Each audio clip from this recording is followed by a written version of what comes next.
In our last shot, we looked at the power of predictability and customer care in establishing high performance and successful outcomes to projects. Well, today we're going to look at the complete opposite. We're going to look at abject failure in projects. Our case study starts when a major corporation identified that it had a problem. This problem was having a detrimental effect on P&L and on the activation of its pipeline. As a result, the investors were getting nervous and the main board had a major headache. So what did it do next? Well, it put together a top team. John, Paul, George and Ringo came from one part of the organisation. Mick and Keith and their guys came from another. And Paige and Plant came from another. All these people were expected to gel and work together as a team. At the same time, in April, it commissioned a report from one of the major consultancies.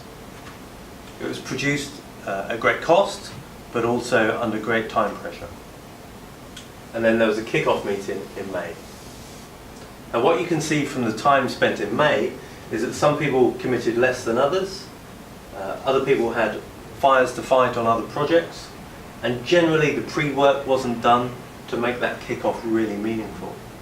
In the summer months that followed, not much happened at all, and then you had this period of compliance and people covering their positions rather than doing significant work to resolve the problem. Over the 270 days, or 200 working days, unfortunately, only 34 hours was done. And the problems were not resolved. So this is what project failure looks like. But we need to consider why. Why does this happen? Is it as simple as saying it's mistrust? Or are there other factors at work? Then we need to look at the implications for the individuals involved. How will this failure affect them as people? How will it affect the projects that they're going to work on in the remainder of their careers? And then what are the long-term implications for the organisation itself? Finally, we need to look at remedies.